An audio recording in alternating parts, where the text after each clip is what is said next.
और तमाम साथी है जिनका मैं नाम जान रहा हूं, मैं सबका अभिनंदन करता हूं, सबका अभिवादन करता हूं।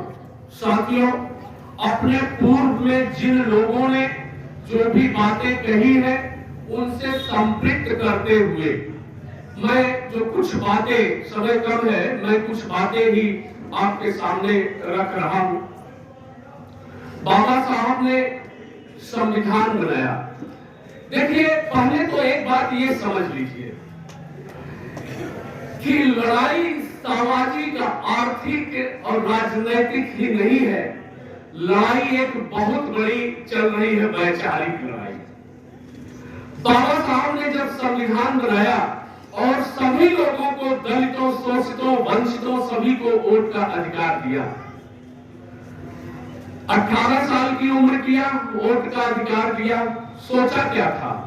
सोचा यही था कि लोग पढ़ लिख करके जिस दिन जागरूक होंगे उस दिन सत्ता, बाबा साहब जानते थे सारा खेल सत्ता का है, उस दिन सत्ता इनके हाथों में आएगी। इतनी बड़ी संख्या है दलितों, शोषितों, वंचितों और पिछड़ों की कि जब ये लोग जागृत होंगे तो सत्ता इनके हाथ में आएगी। फिर ये संविधान को लागू कर पाएंगे।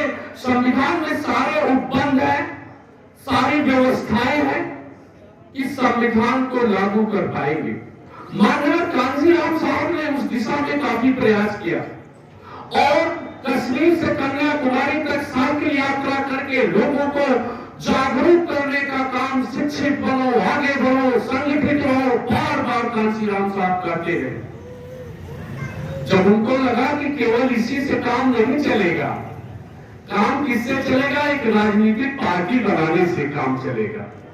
तो उन्होंने एक राजनीतिक पार्टी 1984 में बनाया, बहुजन समाज पार्टी।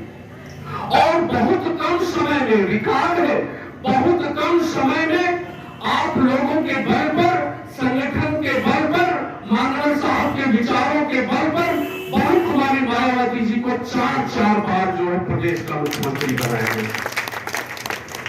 फिर यहीं से एक वैचारिक लड़ाई शुरू होती है कि अब आगे नहीं आने देना है, अब आगे नहीं बढ़ने देना है।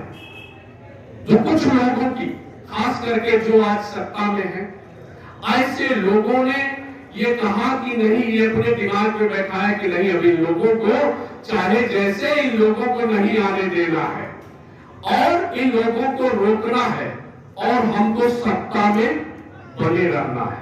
झूठ पे झूठ लगातार चल रहा है।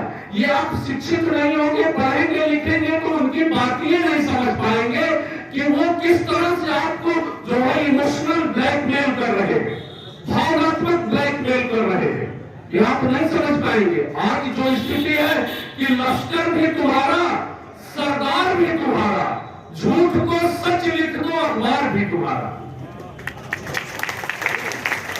सब कुछ उन्हीं के पास है। अभी आप लोगों ने कहा होगा, एक सांसद ने कहा कि हमको 2/3 बहुमत चाहिए इसलिए कि हमको संविधान बदलना है।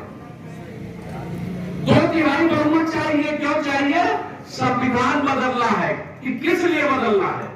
इसलिए बदलना है कि संविधान में लिखा है कि आपको नौकरी मिलेगी, आपको आगे बढ़ाया जाएगा, आपको आरक्षण दिया जाएगा, आपको और सारी चीजें दी जाएंगी। ये बाबा साहब ने संविधान में लिखा है। अब क्या लिखने वाले हैं कि आपको केवल 5 किलो अनाज चाहिए। ये नए संविधान में परिवर्तित करके अब ये लिखने की तैयारी है कि आप उसी से संतुष्ट हो जाएंगे, आपको 5 किलो अनाज खाली चाहिए और कुछ नहीं चाहिए, बाकी आप। तो ये सारी लड़ाई चल रही है। महंगाई की ये स्थिति है। दूसरी ये स्थिति है, कहीं कोई नाम नहीं लेने वाला है नौकरी, महंगाई, बेरोजगारी का, कहीं कोई नाम नहीं लेने वाला है। और जैसे नाम लिया जाता है वैसे मंदिर आ जाता है, वैसे कहा जाता है, एनआरसी आ जाता है, जिससे आपको आगे नहीं बढ़ना है।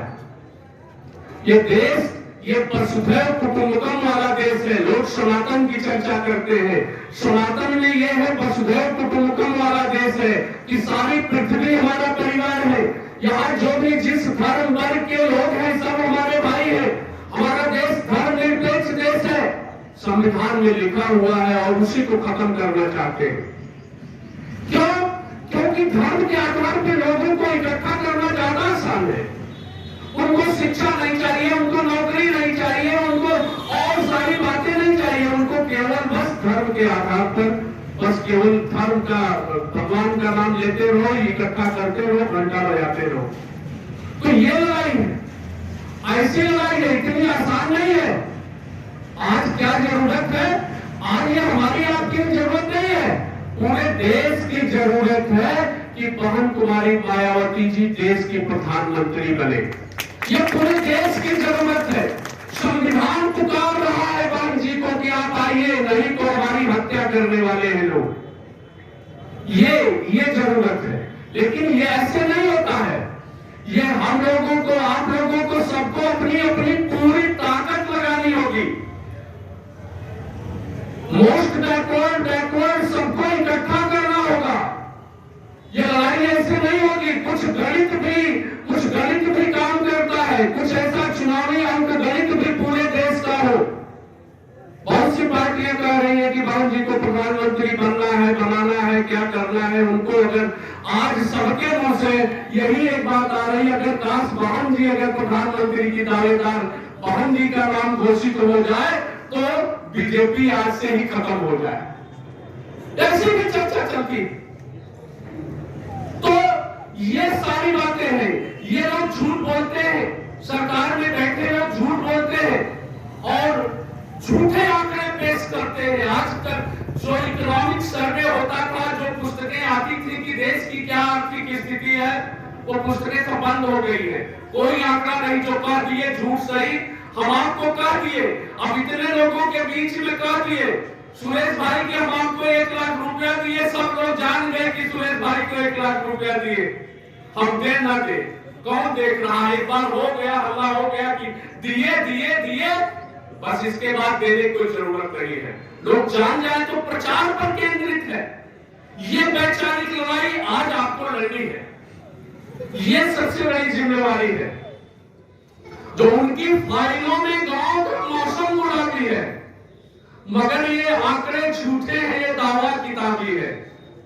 अरे तुम्हारी मेज चांदी की, तुम्हारे जाम सोने के, यहां जुम्मन के घर में आज भी टूटी रखा दी है। ये स्थितियां हैं। अभी हमारे बड़े भाई आदरणीय करवार साहब आपके सामने इन चीजों को रखेंगे, लेकिन ये इतना आसान नहीं है। ये बड़ी वैचारिक लड़ाई है। इन्हीं लोगों ने सब कहानियां लिखी हैं जो हम लोग पुराणों और दूसरी चीजों में पढ़ते हैं। कहानियां गढ़ने का इनका पुराना अभ्यास है। इससे सावधान रहना है, इससे सावधान रहना है। अंत में मैं यही बात करके कि जल रहा देश कृष्णा के जिन आघातों से, वे नाथ तुम्हें क्या नहीं सुनाई पड़ते हैं? हे उत्तर प्रदेश के बुनकर मजदूर किसानों, इन चोरों के काले चेहरे क्या नहीं दिखाई पड़ते?